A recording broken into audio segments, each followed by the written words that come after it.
Hello दोस्तों, नमस्कार। स्वागत है आपका। हम देख रहे हैं विजन आईएएस की टेस्ट सीरीज, जिसमें हमने अब तक 13 वीडियो देख चुके हैं और ये हमारा 14वां या 15वां होगा वीडियो। चलिए आइए स्टार्ट करते हैं। ये बिल्कुल लेटेस्ट जो अभी हाल ही में हुआ है उनका टेस्ट पेपर, उससे लिया गया है, तो आप इसे ध्यान से यहाँ से कवर करने की कोशिश करें। चलिए आइए स्टार्ट करते हैं। निम्नलिखित में से किसकी स्थापना के उद्देश्य से भारतीय संविधान में मौलिक अधिकारों को सम्मिलित किया गया है? पहला है आपका मार्क्सवादी समाजवाद, सामाजिक आर्थिक लोकतंत्र, या गांधीवादी लोकतंत्र, या राजनीतिक लोकतंत्र। तो जो मौलिक अधिकार में जो उद्देश्य है वो आपका है राजनीतिक लोकतंत्र का। ऐसे क्वेश्चन अक्सर, ये क्वेश्चन लगभग हर साल आ जाता है, तो इसे थोड़ा सा आप ध्यान में रखें हल्का सा, क्योंकि विजन आईएएस ने बनाया है तो कुछ सोच समझ के बनाया होगा। नेक्स्ट देख लेते हैं। निम्नलिखित में से कौन से यूएनसीईडी पृथ्वी सम्मेलन 1992 के परिणाम था?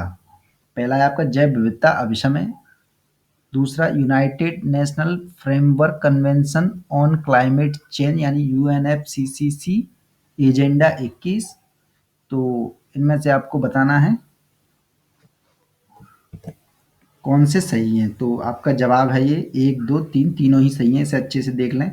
और यूएनसीईडी पृथ्वी सम्मेलन को आप पढ़ सकते हैं, यूएनएफसीसी के बारे में थोड़ा बहुत जान सकते हैं। और एजेंडा 21 आपको पता ही होगा, कई बार यूपीएससी ने क्वेश्चन पूछ भी लिया है इससे, तो ये इंपॉर्टेंट हो जाता है इस वजह से। नेक्स्ट देख लेते हैं हम लोग। किसी अर्थव्यवस्था में कीमतों के परिवर्तन का मापन निम्नलिखित में से किस सूचकांक द्वारा होता है? सीपीआई, जीएनपी, या जीडीपी, अपस्फीति कारक, डिफ्लेटर। तो आपको सही उत्तर बताना है कौन सा सही है। तो इसमें जो आंसर है वो 1 और 3 सही है आपका, यानी सीपीआई और जीडीपी, और जीएनपी नहीं है। तो आपको चाहिए कि आप 10 मिनट थोड़ा सा इस पे दें कि बुक में से ढूंढ लें सीपीआई एक्चुअल में है क्या, कैसे कार्य करता है ये, और जीडीपी जो अपस्फीति कारक है उसका अर्थ क्या है, थोड़ा सा ये जान लेना जरूरी है। मैं यहाँ पर विश्लेषण दे सकता था लेकिन मैंने दिया नहीं है, क्योंकि इससे कोई फायदा नहीं होगा। आप जब तक बुक में नहीं झांकेंगे तब तक आपको कुछ नहीं महसूस होगा। आप केवल पढ़ेंगे इसे, हाँ ठीक है या गलत है करके आप रुक जाएंगे, और आपसे आपको कोई फायदा नहीं होगा, मतलब जब तक आप बुक नहीं खोलेंगे तब तक। तो इस वजह से मैंने विश्लेषण नहीं ले रहा हूँ। नेक्स्ट देख लेते हैं। निम्नलिखित में से कौन सा अधिनियम हाल ही में हुए विमुद्रीकरण अभियान के लिए केंद्र सरकार को अधिकृत करता है? बहुत ही इंपॉर्टेंट है, बिल्कुल ही। देख लेते हैं। ऑप्शन उच्च मूल्य बैंक नोट मुद्रीकरण अधिनियम 1978, या 1934 का भारतीय रिजर्व बैंक अधिनियम, या फिर 100वां संविधान संशोधन अधिनियम 2015, और या फिर काला धन और करारोपण अधिनियम 2015। तो इसका आंसर आपका 1934 का भारतीय रिजर्व बैंक अधिनियम है।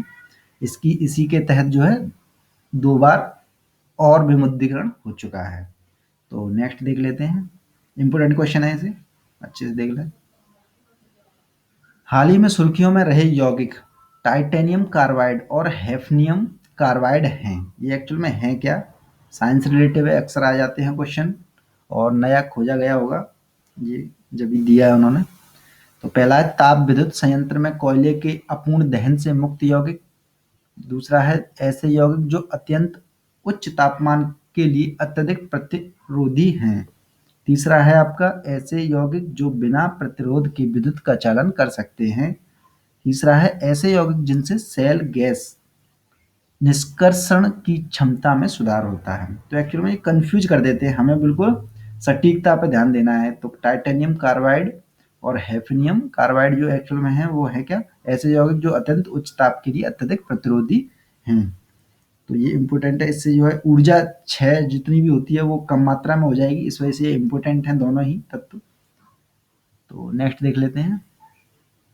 निम्नलिखित में से कौन सा कथन राष्ट्रीय सौर मिशन के संदर्भ में सही नहीं है? कीवर्ड पर ध्यान देना है, ये पूछना है सही नहीं है। राष्ट्रीय सौर मिशन, इसके बारे में आपने पढ़ा होगा, ये पिछले नवंबर से स्टार्ट हुआ था, मतलब 2015 नवंबर में जो हुआ था पेरिस सम्मेलन, उसमें स्टार्ट करा गया था थोड़ा सा। चलिए आइए ऑप्शन देख लेते हैं। मिशन का लक्ष्य 2022 तक 1 लाख मेगावाट सौर ऊर्जा प्राप्त करना है। ये तो बिल्कुल सही है, आपने हमेशा मोदी जी के मुँह से सुना होगा ये। विश्व व्यापार संगठन ने भारत को मिशन के लक्ष्य को प्राप्त करने में घरेलू कलपुर्जों की आवश्यकता को अनिवार्य बनाने की अनुमति दी है। देखिए, अनिवार्य जैसी कोई भी चीज़ नहीं है इसमें, अनिवार्य कुछ नहीं होता। तो इस वजह से यही ऑप्शन जो है गलत हो जाता है। और भी पढ़ लेते हैं जो इसके बारे में सही है। यह जलवायु परिवर्तन पर राष्ट्रीय कार्य योजना के 8 मिशनों में से एक है। तो आपको इम्पोर्टेंट चीज़ ये ऑप्शन आपको ध्यान में रखना चाहिए कि 8 जो मिशन हैं उसमें एक तरह से राष्ट्रीय सौर मिशन भी आता है। तो ये भी इम्पोर्टेंट है, अलग से एक क्वेश्चन बन सकता है इससे जुड़ के। देखिए, तीसरा है आपका, लास्ट है आपका, नवीन और नवीकरणीय ऊर्जा मंत्रालय राष्ट्रीय सौर मिशन के लिए कार्यान्वित एजेंसी है। तो ये भी एक तरह से पर्टिकुलर, आप इस पे ज़्यादा ध्यान ना दें। ये दोनों तीनों ऑप्शन है, ए, 3 और डी, ए, सी और डी, इन्हें आप अच्छे से देख लें क्योंकि क्वेश्चन बनेगा तो यहीं से बनेगा एक तरह से, मान के चलिए। नेक्स्ट देख लेते हैं। हाल ही में आरंभ की गई प्रधानमंत्री गरीब कल्याण योजना है। तो इसका मैं डायरेक्ट ही बता देता हूँ, इम्पोर्टेंट है। आ जाते हैं थोड़े छोटे-छोटे से क्वेश्चन ये।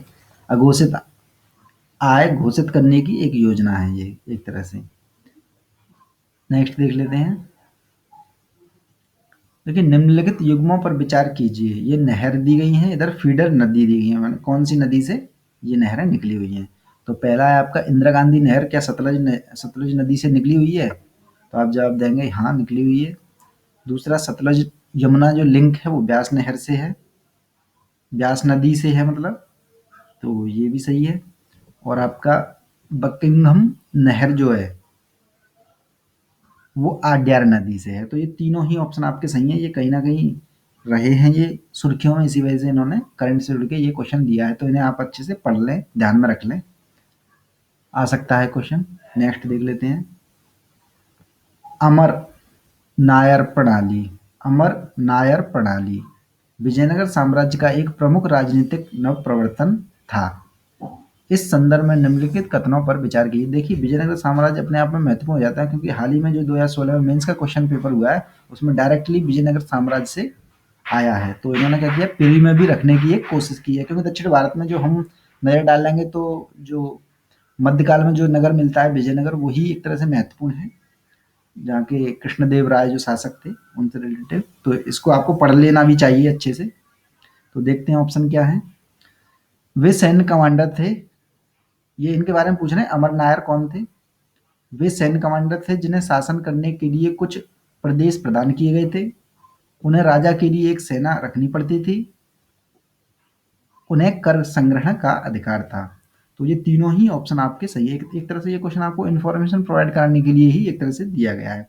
तो इन्हें आप अच्छे से पढ़ लें, बिजनेस समय को भी पढ़ सकते हैं आप 10 मिनट चाहें तो। नेक्स्ट देख लेते हैं।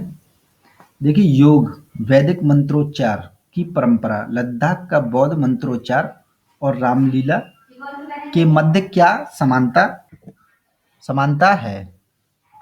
पहला ऑप्शन है आपका, इम्पोर्टेंट है एक तरह से, ये आपके कल्चर से रिलेटिव क्वेश्चन बन जाता है। ये सभी अलग अलग रूपों में भगवान विष्णु की उपासना का प्रतिनिधित्व करते हैं। दूसरा ऑप्शन है आपका, ये मानवता की अमूर्त सांस्कृतिक विरासत की यूनेस्को की प्रतिनिधि सूची का हिस्सा हैं। ये समर्पित धार्मिक पर्यटन सर्किट विकसित करने के लिए सरकार की पहल का हिस्सा हैं। ये सभी सर्वाधिक प्राचीन हिंदू दर्शन सांख्य से प्रेरित हैं। तो इसका आंसर जो है ये दूसरा आंसर है, यानी बी आंसर है। ये मानवता की अमूर्त सांस्कृतिक विरासत की यूनेस्को की प्रतिनिधि सूची में हिस्सा है। तो ये इम्पोर्टेंट है, अभी हाल ही में कहीं ना कहीं ये रहा है, इस वजह से ये क्वेश्चन दिया है कल्चर से रिलेटेड।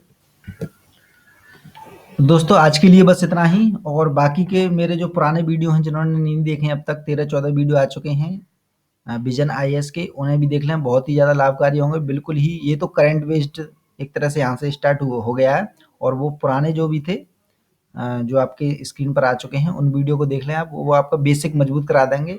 और आपको चाहिए कि ये 10 मिनट का वीडियो है, 10 क्वेश्चन लगभग रहते हैं, तो मुझे लगता है एक क्वेश्चन को अगर आपने 5 से 10 मिनट दे दिया अच्छे से, तो आपकी तैयारी बहुत अच्छी ढंग से होती रहेगी जहाँ तक है, प्री के लिए खासकर। और बाकी के वीडियो देखना चाहते हैं तो स्क्रीन पर आपके आ चुके होंगे, उन्हें देख लें आप। और जिन्होंने सब्सक्राइब नहीं किया है अब तक, सब्सक्राइब कर लें, क्योंकि सब्सक्राइब करने से आपको पता है कि आपके पास मैसेज आ जाता है और